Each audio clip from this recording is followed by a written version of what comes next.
Hello, we just recently returned from Sapphire 2026. Today I have Kent Lamb and Joseph Lamb with me to talk about some of our takeaways from Sapphire. Kent heads up our SAP practice, and Joseph heads up our digital transformation practice, so they have a little bit different perspective, I think, on what the takeaways were, so it'll be good to hear from both of them. To set the stage a little bit, Kent and Joseph, start with Kent. What do you feel like the overall tone was of Sapphire, and what do you feel like most customers were wanting to talk about as they walk away?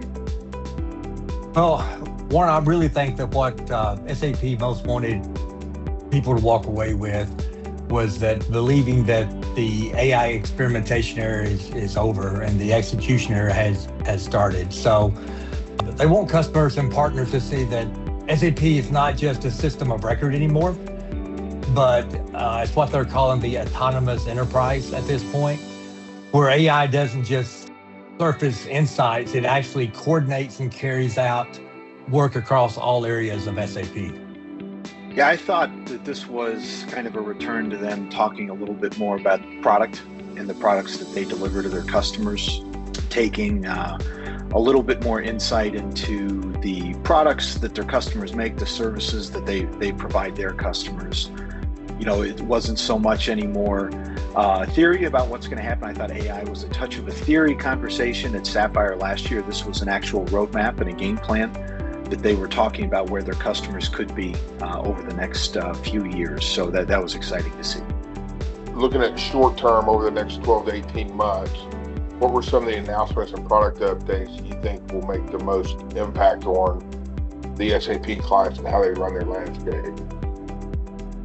If I had to pick just one thing that's genuinely going to change how our clients run SAP landscapes over the next year is AI. I mean, and not in a bolted on gimmicky way.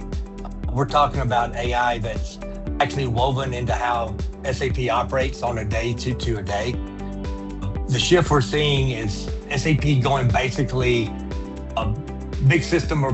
going from a big system of record to something that actually thinks and acts. So what this means to clients is they're spending less time on tedious stuff, the manual monitoring, the chasing down of exceptions, routine type of config work, and more time on things that actually move the needle.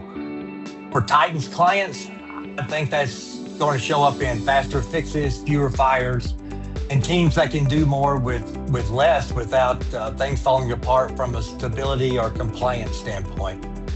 And what's really kind of interesting is clients who get the most out of this aren't always going to be the ones with the flashiest setups.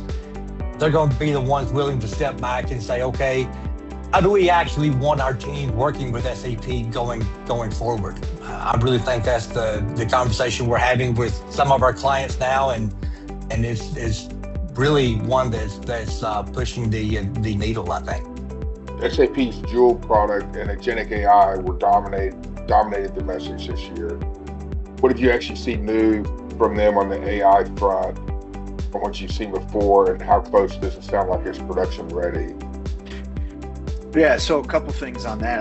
I did think that they came with a game plan and a platform or a modularized roadmap that our clients will be able to get something out of and say, this is where I want to start and this is where I want to finish.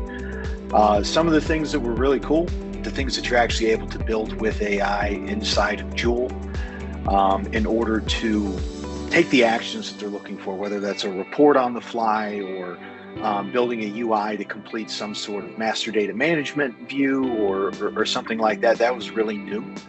The things that gave me a little bit of pause, I attended a few SAP build sessions, and that's moving over into the Joule studio. There's going to be some requirements. This isn't necessarily available to our ECC clients today and some of the other ones. So when we talk about being production ready, there is that S4 requirement. There's a couple things that come with the dinner to get to this agentic enterprise that SAP is moving towards. So I think our clients would be looking at, well, does this fit for me? and what do I need to do to get to realize that value that it brings. So with that, it's going to come everything from adding context to your data. I will add a note that SAP was talking about their semantic layer that they're going to bring to all of their data. The things that I would be concerned about there are, one, I went to actually look for a demo of that. They brought in all of their other tools, and I did get to see some great demos of the Joule-based development, but I was not able to see the graph layer. And then I think the thing that we always think about is, how is this going to play in the sandbox with any tools that may not be SAP based that our clients are running? Those would be the two things that I would think about when we talk about being production ready. Obviously, with early adoption of these types of tools, there's both risk and benefit that comes with that. I do believe that some of them are production ready, but it's more about, are our clients ready, production ready to actually utilize these tools? Yeah, and to expand on that a little bit, when you talk about the clients being production ready, I mean, you're talking about clean master data, clean processes, all that kind of prereqs that are going to be required to make the agentic AIs actually function in the way the clients want it to. Right, and is that data housed in SAP? If it's not, what sort of challenges does that present to you as an organization? How many different SAP instances are you actually running at this point in time? You know, there's a few things there that all of our clients will have to sit down with when they start this journey to rationalize, is the value there for what I'm trying to accomplish? But that's probably nothing new for any of them. It's just more of, am I ready to move into a world where my AI is built into SAP and that becomes really the sun of my AI ecosystem as well? And Kent, for a CIO, CFO, or senior IT leader who didn't make it to Orlando this year, what's one conversation that you think they should be looking to have with their team over the next 30 to 90 days? Well, if you didn't attend Sapphire this year, I mean, I think the first question that they need to ask is, are we actually set up to use AI or just buy it? I mean, the technology isn't a problem anymore. SAP and the ecosystem has moved fast. I mean, the capabilities are real. They're being used by clients right now. The gap is on the adoption side. So, I think they need to ask their team three things, and y'all talked about a couple of them in the previous question. Is our data clean enough? Do we have the right process ownership? And do we have people that can take the AI recommendations and turn it into an actual business process? If you're not confident on all three of those, I think that's your 30-day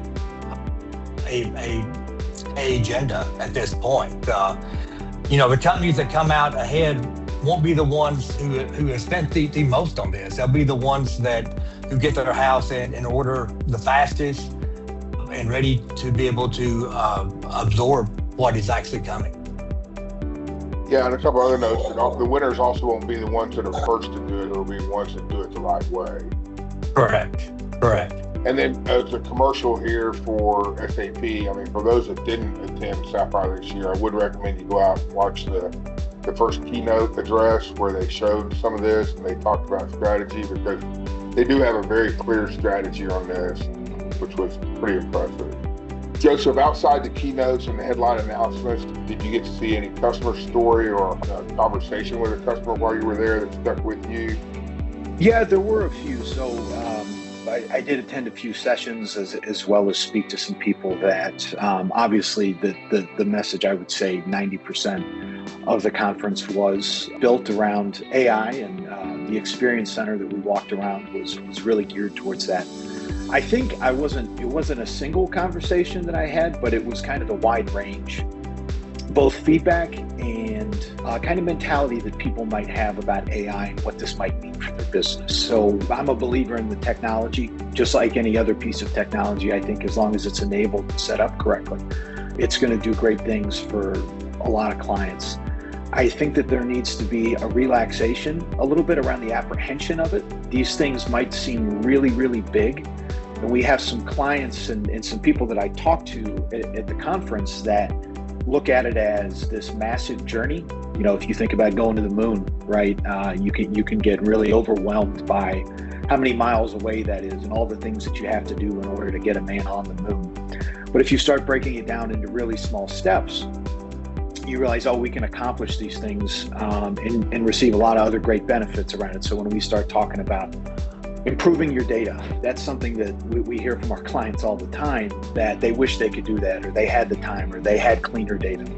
Well, if they go through this process, they're going to have that and then be more readily enabled. If they go with a platform that's going to allow them to be a single source of security that's built into their current systems, that's going to alleviate a lot of their problems. So it wasn't a single conversation that I had.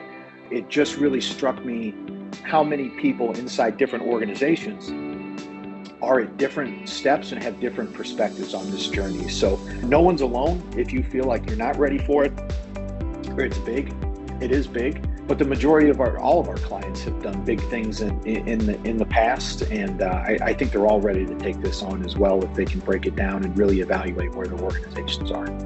Yeah, a couple of notes that I'll say in closing on this is, you don't have to bite off a great big AI initiative. You can start off small, even from the sense of just, some type of AI around credit check and AR, for example.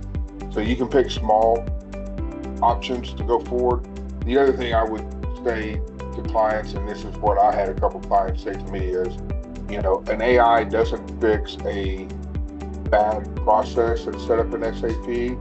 So if you've got a bad process set up in SAP, you're not going to fix it with just AI. You still have to fix the process first before the AI is going to provide any value.